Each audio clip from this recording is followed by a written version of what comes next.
셀트리온, 레케로나주, 식약처, 정식 품목 허가, 3사 합병 언제가 유리할까? 주천의 셀트리온 분석 시간입니다. 안녕하세요, 주천입니다. 금요일 장이 끝나고 오후 4시에 식약처에서 발표가 있었습니다. 레케로나주 정식 품목 허가, 국내 개발 항체 치료제 레케로나주 허가 조건을 삭제하고 투약 가능한 환자의 범위를 확대하는 등의 내용으로 9월 17일 변경 허가했습니다. 이렇게 나왔는데요. 일단 예상보다는 빠른 시점에서 정식 허가를 했다는 것은 상당히 잘한 것이죠. 어저께 영상에서 말씀드렸듯이 10월 12일이 마지막 날인데요. 생각보다 아주 빨리 추석 선물도 준 것 같은데요. 그러나 뭔가 조금 부족합니다. 뭔가 좀 부족하죠. 보도자료 전체를 한번 살펴보기로 하겠습니다. 먼저 고위험군 경증과 모든 중등증 성인 환자의 치료로 변경 허가. 조금 이상하죠. 왜냐하면 여기 고위험군이 또 들어가 있는 상황이죠. 기존의 고위험군 경증 대상은 60세 이상이라고 나와 있잖아요. 그리고 기저질환 환자다 이렇게 돼 있는데, 기존의 고위험군 경증은 나이가 60세 이상이거나 60세가 아니더라도 기저질환을 가진 경증 환자였잖아요. 그런데 이번에 변경을 한 것은 일단 대상의 나이를 50세 초과로 바꿨다는 것이죠. 그러니까 50세가 넘게 되면은 고위험군 경증 대상이다 이렇게 되는 것이고요. 그 다음에 기저질환의 범위도 비만자, 만성신장질환자, 만성간질 환자, 면역억제 환자 추가를 했다 이렇게 되어 있고요. 그 다음에 90분에서 60분으로 단축을 했다 이렇게 되어 있습니다. 좀 더 상세하게 살펴보기로 하겠습니다. 안전성이라든가 효과성에 대해서는 우리가 다 아는 이야기들이니까요. 일단은 읽어보시면 되겠고요. 중요한 것은 지금부터인데요. 레케로나주의 3상 임상시험 결과가 셀트리온사가 변경 신청한 환자군에서 이 약의 효과를 치료적으로 확정할 수 있는지에 대해서 전문가 자문 9월 3일이죠. 중앙약사심의위원회 9월 10일에 자문을 했습니다. 그 결과 허가 조건을 삭제하여 정식 허가로 전환하는 것이 타당하다. 그래서 조건부 허가였잖아요. 이것은 이제 정식 품목으로 허가를 한 것이고요. 그 다음에 고위험군 범위를 확대하고 적용 대상을 고위험군 경증과 모든 중등증 성인 환자로 하는 것이 바람직하다고 의견을 모았다. 이렇게 나오죠. 좀 더 상세히 보면요. 이번에 셀트리온이 허가를 신청한 것은 모든 경증이었잖아요. 모든 경증에 대해서 사용을 할 수 있게 해달라 이렇게 됐는데요. 검토한 결과 고위험이 아닌 경증의 경우 중증 이완 빈도가 낮아 효과성에 대한 확정이 부족하므로 사용 범위에 포함하지 않았다. 즉 모든 경증은 아니라는 것이죠. 또한 12세 이상의 소아 역시 임상시험 대상에 포함되지 않았기 때문에 사용 범위에 포함하지 않는 것이 타당하다. 즉 다시 말씀드리면 셀트리온이 신청한 것은 모든 경증이었잖아요. 그런데 역시 모든 경증은 안 된다. 여전히 고위험이다.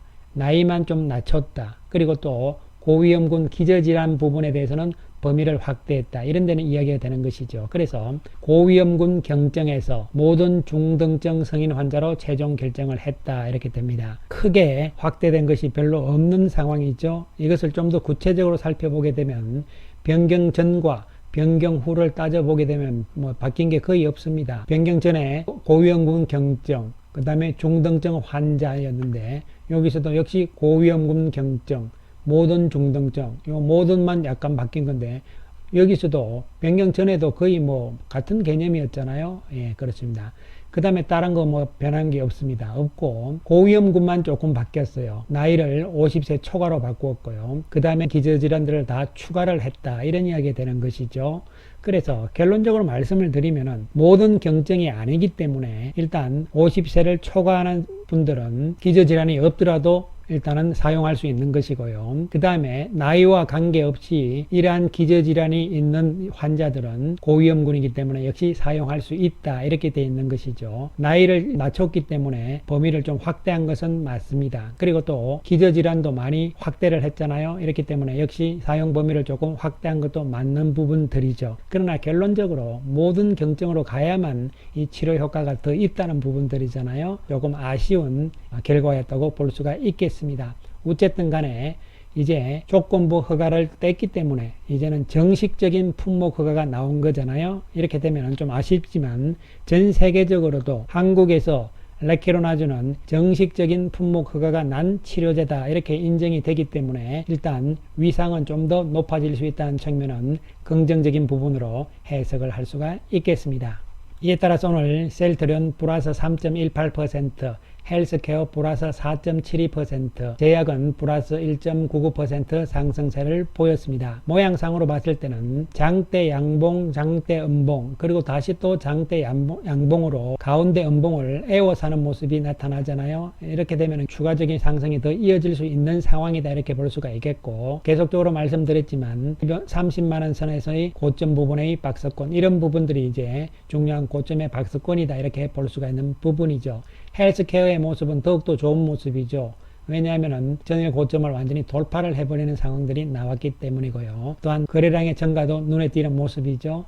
제약은 약간 주춤하는 모습의 십자 모양을 보여주었지만 여전히 안정적인 모습으로 해석을 할 수가 있겠습니다. 오늘 셀트리온 그룹주들의 상승의 첫 번째 요인은 아침부터 출발하면서 강하게 나왔던 것은 합병에 대한 기대감이잖아요. 1차적으로 이제 준비 과정이었죠. 예행 연습이죠. 지주회사끼리의 합병이 이제 이루어졌습니다. 이에 따라서 다음 본 게임이 이제 상장 3사에 대한 합병이잖아요. 그래서 계획대로 잘 진행이 되고 있다 이런 측면에서 긍정적으로 시장에서 접근이 되면서 이러한 가운데서 막판에 오늘 식약처에서의 정식 품목 허가 이야기 때문에 막판에 조금 더 추가적인 상승이 나온 상황으로 해석을 할 수가 있겠습니다. 어쨌든 간에 합병이 어저께 주총을 통해서 결의가 됐잖아요. 이제 본게임은 지금부터 시작이다 이렇게 보는데요. 홀딩스 아래에 셀트리온과 셀트리온 헬스케어, 그리고 셀트리온 자회사, 셀트리온 제약, 이 3개사의 합병이 이제 중요한 부분이 되는 것이고요. 과연 언제 될 것인가? 가장 유리한 시점, 즉 이 이야기는 무슨 이야기냐면은 주가에 가장 유리한 시점이 언제쯤 될 것인가, 이런 부분이 중요한 변수가 될 수 있을 것으로 보입니다. 자, 그러면 언제 합병을 하는 것이 좋을 것인가, 이런 부분들을 우리가 한번 살펴보기로 하겠습니다. 첫 번째, 지주회사끼리 합병이 주총에서 결의가 됐잖아요. 이제 다 된 것이기 때문에 남은 것은 9월 16일부터 10월 6일까지 주식 매수 청구권 행사 기간이잖아요. 여기서 이제 만약에 합병 반대 의사를 표시를 하고 주식 매수 청구권을 행사를 하는 경우에 각 주식 매수가액의 합계액이 주식 매수 청구권 행사 기간 만료 시점을 기준으로 금액으로서 500억을 초과하는 경우에는 존속회사 또는 소멸회사들이 합병 계약을 해제할 수 있다. 즉 주식 매수 청구 총액이 500억을 넘게 되면은 합병이 무산되는 것이죠. 이런 부분들이 이제 남아있는 상황이라고 볼 수가 있겠는데, 지주회사들끼리의 합병은 원활히 마무리가 될 것으로 예상이 됩니다. 주식 매수 예정 가격이 이렇게 나오는데요. 상당히 높은 가격들이죠. 그렇습니다. 하지만 현재 소액주주들을 살펴보게 되면은 셀트리온 홀딩스의 소액주주는 2.96%고요. 헬스케어 홀딩스는 소액주주가 없고요. 그리고 스킨큐어는 8.95%이기 때문에 충분히 주식 매수 청구권 500억 미만으로 될 것으로 보여지고, 따라서 합병은 문제없이 이루어질 것으로 보입니다. 그런데 여기서 우리가 중요하게 생각을 해야 되는 것은 바로 주식 매수 청구권에 대한 부분들이 되는 것이죠. 이 부분 때문에 사실은 합병 시점을 언제쯤 할 것이냐가 상당히 중요한 부분이 되는 것입니다. 여러분, 살펴보게 되면 첫 번째, 합병에 관한 이사회 결의에 반대하는 주주는 주주총회 결의일 전일까지 서면으로 그 결의에 반대하는 의사를 통지한 경우에 한하여 주식 매수 청구권을 행사할 수 있다는 이야기가 되는 것이죠. 그리고 두 번째로, 주주총회 결의일부터 20일 이내에 주식의 종류와 수를 기재한 서면으로 매수를 청구할 수 있으며, 또한 소유주식 중 일부에 대한 매수 청구도 가능하다 이렇게 되어 있는 것이죠. 그러니까 주식 매수 청구권을 행사하려면은 첫 번째 먼저 서면으로 일단은 나는 반대한다는 의사를 표명을 해야 되는 것이죠. 그 시점은 주주총회 이전입니다. 주주총회 결의일 전일까지죠. 그 다음에 두 번째로는 합병 반대 의사를 서면으로 보냈다면은 주주총회 이후에 20일 이내에 역시 서면으로 이 매수 청구를 직접적으로 해야 되는 것이죠. 그런데 중요한 것은 사전에 서면으로 합병에 관한 이사의 결의에 반대하는 의사를 통지를 한 주주가 주주총회에서 합병에 찬성한 경우에는 주식 매수 청구권을 행사할 수 없다 이렇게 나와 있잖아요. 그리고 또 한편으로는 미리 서면으로 합병의 반대 의사를 통지를 했지만 나중에 20일 동안 주식 매수 청구권을 행사를 하지 않게 되면은 그냥 유야무야 되는 것이죠. 자, 그러면 셀트리온의 경우는 현재 소액주주가 64.29%잖아요. 그리고 헬스케어도 55.18%입니다. 제약도 45.04%죠. 따라서 만약에 이러한 합병 쪽에서 우리가 말씀드렸듯이 500억 초과하는 경우에 합병이 무산되잖아요. 그런데 상장 3사 때는 얼마가 될지는 모르겠습니다. 얼마로 나올지는 모르겠지만 어쨌든 간에 주식 매수 청구가 많아지게 되면은 합병은 무산될 수 있다는 부분이 중요한 부분들이죠. 따라서 이 부분들을 우리가 상장 3사들이 합병을 할 때 과연 어느 시점에서 할 것이냐가 중요한 부분이 되는 것이죠. 왜냐하면 주식 매수 청구권이 행사가 되게 되면은 금액이 지나치게 많아지면은 결론적으로 합병이 무산이 되기 때문이죠. 여기서 중요한 것은 주주총회일이죠. 임시주총이 언제 열리느냐가 가장 중요한 것이고 그 다음에 이사회 결의를 통해 가지고 그때부터 해서 주주총회 이전일까지 합병 반대 의사를 표시를 해야 됩니다. 서면으로 표시를 해야 되잖아요. 그 다음에 나는 찬성한다, 반대한다 이런 부분들이 나오는 것이죠. 주총 이전이죠. 그 다음에 주총이 끝난 다음에 20일 동안 역시 반대한 사람들 중에서 매수 청구를 행사를 할 수가 있고 또한 반대를 했지만 주총에서 찬성을 해버리면은 청구를 안 할 수도 있는 것이고 또한 이 주식 매수 청구권 기간 중에 주식 매수 청구권을 역시 행사를 하지 않고 서면으로 자료를 제출하지 않으면 역시 이것도 주식 매수 청구권이 행사가 안 되는 것이죠. 자, 이 이야기를 왜 드리냐 하면요.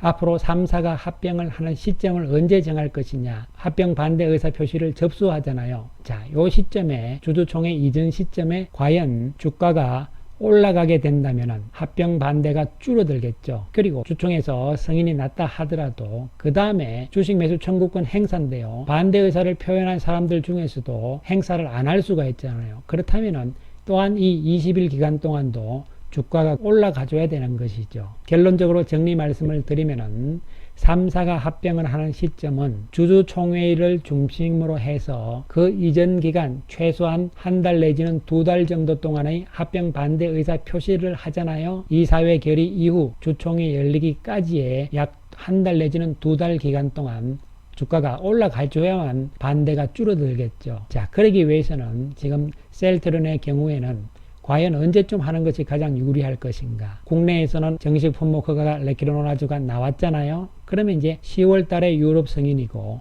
그리고 12월 달에 미국의 FDA잖아요. 그렇다면은 이 연말 중에서 할 것이냐 아니면 1월 달에 할 것이냐.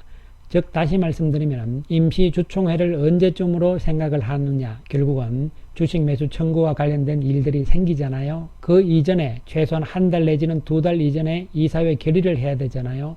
요 시점을 어떻게 잡을 것인가. 이사회 결의일 이후에 총까지 이 기간 동안 주가가 올라갈 수 있는 좋은 재료들이 있어야만 되겠죠. 따라서 10월달, 11월달, 12월 이 가운데서 유럽이라든가 또 미국의 FDA라든가 레키노나즈에 대한 큰 계약이 나오는 시점이 되겠죠. 그런 시점들이 바로 이사회 결의일과 주총일 사이에 있어야 된다는 것이죠. 그리고 그 이후에도 역시 호재들이 계속적으로 나올 수 있는 그 시점을 바로 기간으로 설정을 할 수가 있다는 것이죠. 따라서 주주총회를 언제쯤 정하고 그리고 이에 따라서 한 달 내지는 2달 전에 이사회 결의를 하고 이사회 결의일 이후부터 주총일까지는 좋은 호재들이 나오면서 주가가 올라야 되는 것이죠. 자, 이 시점을 언제 잡을 것이냐 이런 부분이 되는 것이죠. 의외로 합병이 연내에도 가능할 수 있다는 이야기가 되는 것이고 내년 1월로 늦춰질 수도 있다는 이야기가 되는 것이죠. 따라서 합병 이전에 주가 관리를 하느냐 안 하느냐 이런 것은 큰 의미가 없는 부분들이고요. 가장 중요한 것은 이사회 결의를 언제 하고 그 이후 한두 달 이후에 주총을 하는 그 시점에서의 그 기간 동안의 어떤 호재성 재료가 나올 것이냐 이 시점을 잘 잡아나가는 것이 상당히 중요하다고 볼 수가 있고 쉽게 말씀을 드리면요 이런 거죠. 결론적으로 이 사회에서 합병을 결의하는 그 이후부터 어떻게든 주가는 올라갈 가능성이 높다고 볼 수가 있는 것이죠. 이 3사의 합병과 관련된 문제에 대해서는 앞으로 다시 한번 영상을 만들어서 올리기로 하겠습니다. 오늘 셀트리온 3.18% 상승세를 보였습니다. 오늘 외국인들이 344억의 매수 우위고 이번 한 주 동안은 316억의 매수 우위를 보인 모습입니다. 외국인들 12만 5천 주를 매수를 했죠. 마지막에 좀 더 많이 샀습니다. 정식 품목 허가 때문에 그런 것이죠. 창구별로 보시면은 모건 스탠리에서 4만 4천 주 매수, CT에서 9,500주 매수였고 외국계 매도는 없는 모습이었습니다. 모양은 긍정적인 모습으로 진행이 되고 있잖아요. 점은 거의 확보가 된 과정이라고 볼 수가 있고 여기서 이제 왔다 갔다 하는 모습이 나오든 추가적인 한 단계 더 상승을 나가든 고점 30만원대에서의 상황들이 중요한 시점이라고 볼 수가 있고 크게 보시면은 어쨌든 당분간은 30만원과 26만원 선 안에서의 박스권이라고 보시면 되겠습니다. 한편 헬스케어는 또 강한 모습이었죠. 4.72% 상승이고 완전히 올라서는 모습을 보여주면서 거래량도 증가하는 모습, 좋은 모습이죠. 외국인들 248억의 매수 우위, 이번 한 주 동안은 318억 매수 우위를 보였습니다. 그리고 오늘 21만 3천 주의 외국인들 매수와 기관들도 5만 5천 주를 매수를 했잖아요. 물론 공매도도 크게 증가하는 모습이 연출이 되었습니다. 창구별로 살펴보게 되면 JP모간이 9만 7천 주를 매수를 했잖아요. 메릴린치가 1800주 매도하는 모습이 나타났습니다. 헬스케어 역시 이 고점 부분이죠. 오늘 헬스케어가 병에 대한 기대감이 더 컸다 이렇게 볼 수가 있는 것이죠. 왜냐하면 헬스케어의 지분을 서정진 회장이 가지고 있잖아요. 그런 측면에서 시장에서는 받아들이고 있는 모습이죠. 한편 제약은 상대적으로 조금 주춤하는 모습이죠. 1.99% 상승이지만 십자 모양의 양봉을 보여주고 있고 외국인들이 오늘 13억 매도였고요. 이번 주 외국인들이 150억의 매도를 보인 모습입니다. 특히 기관들도 오늘 파는 모습이 연출이 되었죠. 따라서 제약은 여기서 약간은 조금 힘이 처지는 모습이지만 그러나 나쁜 모습은 아니라는 측면에서 접근을 할 수가 있겠고요. 외국계 만주의 매도가 나왔죠. CS 쪽에서 매도가 나오는 모습이었습니다.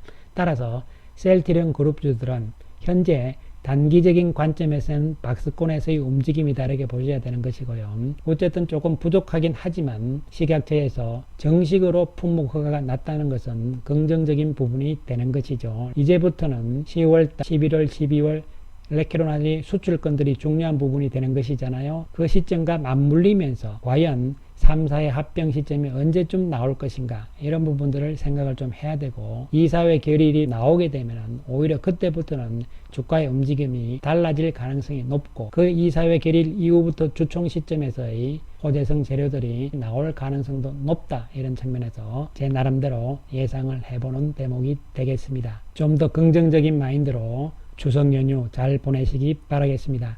감사합니다.